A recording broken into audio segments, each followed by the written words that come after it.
Lawyers online have been revealing the evidence the authorities have against Lil Durk, and with the case being federal, the conviction rate stands at 98%. This Instagram Live from Lil Durk isn't likely to work in his favor, as it's linked to a common tactic used by many criminals, creating an alibi when aware a crime is about to occur. The feds allege that this Instagram Live was Lil Durk's attempt at establishing his own alibi. Feds are claiming that this Lil Durk Instagram Live was him creating his own alibi. They can't see other shit, boy. What? Tweaking little folks. Right. Hey, somebody always said, slap a con. Yeah. Somebody always said, slap a con. What's that? Lil Con who died, yeah. What goofy said that? He said, bro, like a cheeseburger.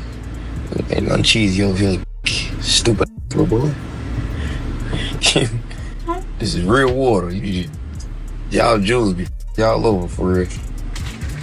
Hey, I know what it be too, blood. What's that? Like everybody be having that cheese, you know? Y'all be doing shout outs, man. Y'all you gotta know your jewelry. Like, if somebody want me to give them a shout out for some jewelry, I'm gonna make sure you're in that vault. Yeah. Sources report that the Instagram Live took place around the time Lil PAB tragically passed away, with Lil Durk even laughing at a comment suggesting they slide. The courts already have significant evidence from Lil Durk's lyrics, and OTF-JM has highlighted specific lines. One example is, "Look on the news and see your son. He's screaming no, no," which parallels Quando Rondo's reaction at the crime scene, where he was seen on the news screaming no. This man, a passenger in that car, frantic at the sight. The judge has already ruled that Lil Durk's rap lyrics can be used as evidence in the case. This decision has led to connections being made with other lyrics, such as when he raps, "Told me they got an Addy, they got a location, go," which aligns with announcements made regarding the investigation. Brick Baby says that he would have dropped Quando Rondo's location if Lil Durk had asked him because he is loyal to him. Why is that? Then it's people like, you lined up somebody from your hood. Like, listen, I didn't. But at the end of the day, what's wrong with giving my friend the address? Oh, this is my boy. He lost his boy. Who did it could be around. 9 times out of 10, had he had asked me, I probably would have been if he even asked anybody, if this is even true. But 9 times out of 10, like I said, can I leak a bar? Sure. I said if you make the call right now, I'd up it. Right. This is a common strategy for winning court cases against rappers, identifying incriminating lyrics in their songs and connecting them to real evidence to make the situation clear to the jury. Often, the biggest snitch in these cases is the rapper themselves. However, in the OTF case, it seems to go beyond just lyrics. Lil Durk recently reacted to allegations that OTF Vanani was snitching in court. Reports suggest that Lil Durk's co-defendant, OTF Vaughn, King Von's cousin, filed for protective custody when they appeared in court together this week. This caught the attention of Lil Durk's close friend Bezu, who addressed the situation during an Instagram Live. No motherfucker know what's going on, but them people that's in them courtrooms, man. For real, for real. Them be false accusations. Y'all don't even know what the be going on for real. Y'all really be trying to play Inspector Gadget and all this. I'm snitching on them that's innocent, man. Y'all just be weird as hell. That's what I be talking about, man. Like, first y'all they threw the jams rumors out there. Now y'all talking about Vonnie a snitch, gang. A snitch on what, blood? Y'all don't even really know what's going on for real. All my kids, y'all really just be running. And that's why I don't participate in nothing that got to do with nothing illegal. Because of you motherfuckers, y'all be trying to get them all put under the jails. Y'all trying to go let them meet Larry for the first time, you hear me? On my mother. Things took an even crazier turn when DJ Academic spoke about OTF Vonnie allegedly snitching. There has been significant confusion and debate about whether he actually did or not, leaving the situation unclear and fueling further speculation. When you see Flacco post something, you almost gotta be like, Look at this headline. Lil Durk found out his co-defendant OTF Vonnie, King Von's cousin, filed for protective custody when they came to court. Okay. That sounds so crazy. That sounds so crazy. Now, this is why we have streams like this. This is, I'm not gonna get on anybody or anything like that, and I'm not gonna ever say that I haven't, maybe jumped maybe once in a while, but I definitely do aim to be correct, and I never try to be incorrect out of malice, right? This is why we love to bring up the paperwork and try to explain it, and also increase everyone's knowledge on stuff, because a lot of times these days the headline is way better than the story. Lil Durk himself eventually confirmed that OTF Von did not snitch. He clarified the situation through a phone call from jail, addressing the rumors about protective custody. It was revealed that protective custody was offered to Lil Durk, not OTF Von. A report stated, "I just got off the phone with my brother Lil Durk. He's in good spirits, trying to stay positive and focused on getting back home to his kids and family. We're not glorifying negativity. We're more than just street guys. That's an understatement. We're men of honor who follow the code, no matter our financial status. Bro is on the main line with the rest of our kind. No protective custody." This call is from a federal prison. Say what, bro? I said, I know you're real, but if you need anything, I got you. I appreciate it. You could have thought that just without that count, Yeah, I know how that be, bro. It don't matter, bro. We ain't never moved our money. Except for that first time. Once it was that, it was that. Once it was like then, everything was history. Yeah. I still got these things. I came up there like, shit, where you from? What you got going? I came to it. Man, what? The PC? Hey. I thought they thought a computer, you hear me? Downstairs, they be like, man, send me upstairs. Whatever it is, I got to tap to you. Nah, sure.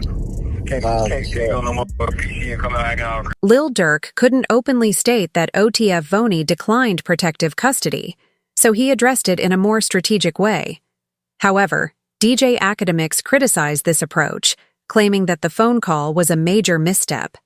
According to Academics, Lil Durk making that call and addressing the situation publicly was one of the worst decisions he could have made, as it may have complicated matters further. Respect to whoever 900 brother is, again, with all due respect to you, the guy's fighting for his life. I get it. Maybe for whatever reason, which I still think would be a dumb reason, let's say that Durk wants to address the people.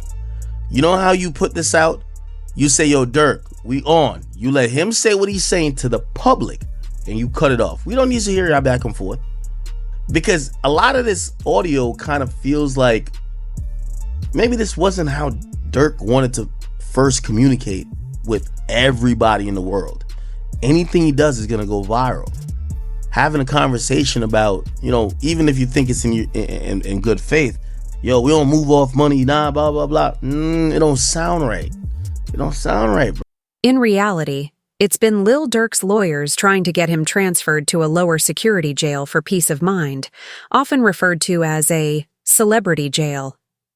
These facilities typically have nicer cells, lower security, and more freedom within the cell block.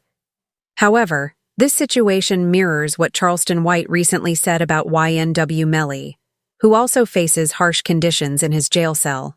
Despite the better conditions celebrities might hope for, both Lil Durk and YNW Melly are still dealing with tough jail environments. The YNW Melly, I'm so happy he in jail getting mistreated. Yeah, I'm so happy he in jail getting mistreated, homie. Homie, when you take a life, homie, you ain't got a right to complain about a motherfucking thing about being mistreated when you done chose to play somebody. At this point, Lil Durk's lawyers made a serious case for why he needed to be transferred. They revealed that Durk had been targeted by other inmates for money, commissary, and phone time. It was even alleged that Quando Rondo had been trying to get revenge against him. This information was made public, adding more urgency to the situation and highlighting the threats Durk was facing in his current facility. sources alleged that Lil Durk's fast prison transfer was caused by issues within his cell block. Being a high-profile rapper likely made him a target for commissary and money. The following day, both Quando Rondo and his best friend Lil Tim gave separate interviews about the exact same topic, released at the exact same time, an odd coincidence. Lil Tim, who was involved in the incident with King Von, stated that the entire situation should have been avoided. He went on to mention that Lil Durk essentially threw his life away by seeking revenge against Quando Rondo, suggesting that the conflict could have been prevented. Like, shit, I was just protecting my little brother. When you did finally find out that it was King Von who did it, how'd you feel? I was like, damn, if Brian did that stupid shit last night, he still would have been alive. That's how I was. But I was like, shit, I ain't no the type person I am. Like, I'm a humble person. I ain't no disrespect to like his mama saying him shit like that, because I could easily get on that type of stuff and be clout chasing type. Like, I ain't on that type. I'm a humble person, but it's like they ain't never popped that shit off. That would have never happened like that. This led to Quando Rondo echoing the same sentiment, saying he wished the situation had been handled differently. He pointed out that Lil Durk has a family and many responsibilities, yet he seemingly threw it all away by continuing down this path of conflict and revenge.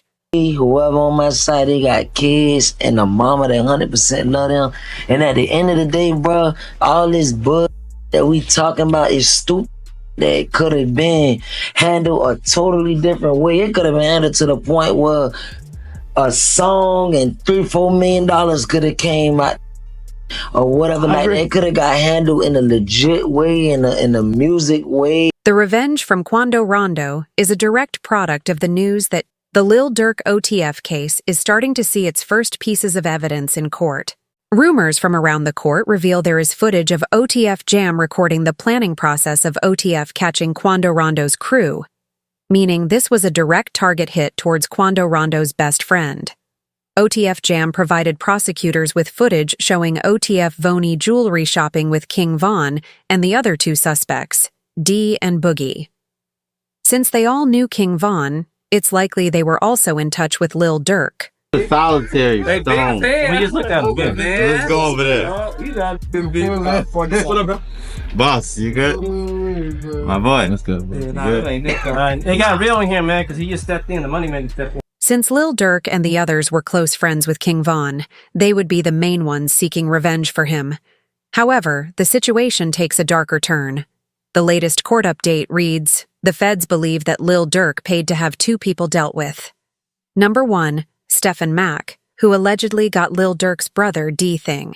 And number 2, OTF Jam's baby mom, who sadly passed after Lil Durk found out that Jam wore a wire.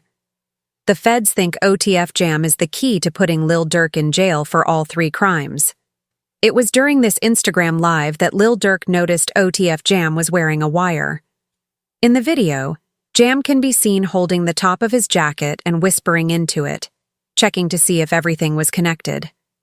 This raised concerns about Jam's involvement and the possibility of him cooperating with authorities. I ain't